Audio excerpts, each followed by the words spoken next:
C'est ce jeudi que Sony a proposé à la vente sa nouvelle PlayStation, la numéro 5, cette console de jeux vidéo. Si vous ne l'avez pas précommandée, aucune chance d'espérer en acheter une. Tous les marchands sont en rupture de stock. Véritable phénomène de société, commencé il y a plus d'une génération, en 1994, avec l'apparition de la première PlayStation.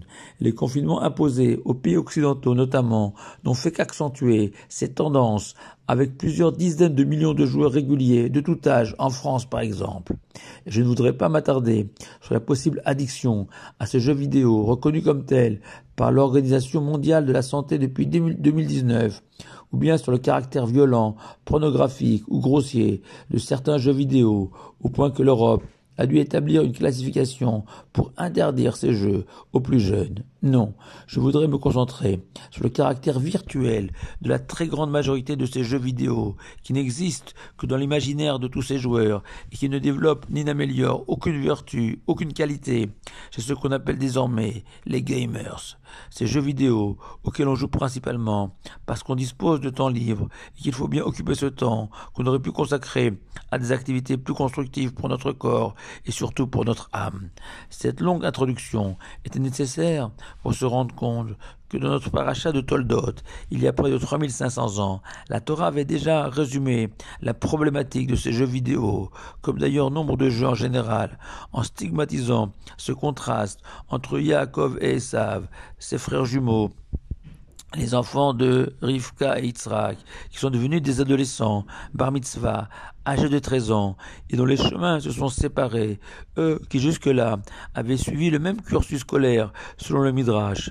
Et Esav est devenu Ish Sadeh, littéralement un homme des champs, alors que notre patriarche Yaakov a choisi d'être Yoshev Ohalim, de résider dans ses tentes. Et l'explication la plus simple est qu'Esav n'appréciait que les plaisirs liés au champ, à l'extérieur de la maison, comme tous ceux qui s'imaginent que le bonheur, c'est de sortir tous les soirs, au restaurant, au cinéma, ou de voyager, et qu'à la maison, on se repose dans l'attente de la prochaine sortie, alors que Yaakov s'oppose à cette conception de la vie. Même s'il est parfois nécessaire de sortir pour s'aérer le corps et l'esprit, rien ne vaut le bonheur procuré par une vie de famille réussie, à la maison, chez soi, dont le Shabbat et les fêtes en sont l'apogée. Il est aussi possible de donner une deuxième explication à cette opposition entre le champ et la maison. On sait que le champ, symbolisant l'extérieur de la maison en général, est le lieu de toutes les batailles, des confrontations militaires, économiques, sociales, et aujourd'hui sportives, où l'essentiel est de triompher de l'autre, de le pulvériser, de gagner, quelle que soit la manière, quel que soit le prix. Alors qu'à la maison, l'homme se retrouve face à lui-même, sa famille, et que la seule victoire à remporter, c'est sur soi-même, sur nos tendances à être égoïste, jaloux, impatient. Le Kliyakar propose, lui, une troisième explication. Au niveau des mœurs, Yaakov, lui, réside dans sa tente, dans son unique foyer.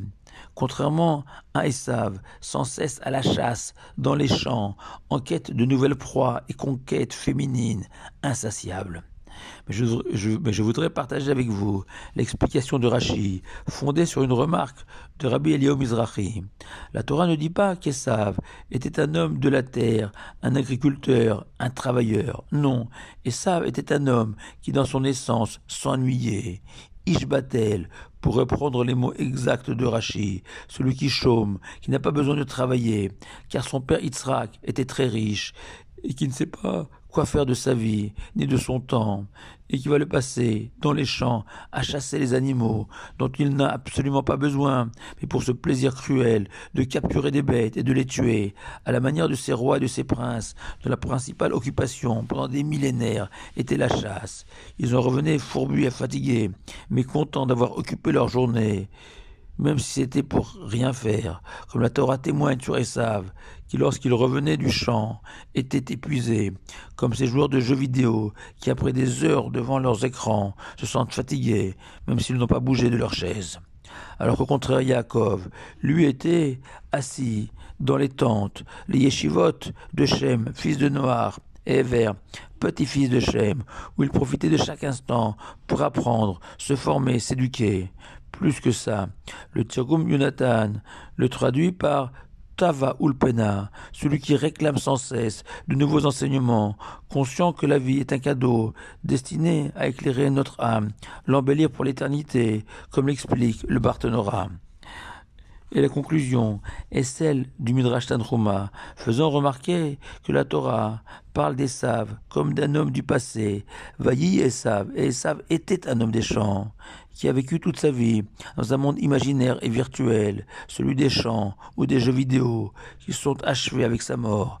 Alors que, pour Yaakov, la Torah utilise le présent, il est un homme des tentes, car son exemple est toujours présent pour nous, ses descendants.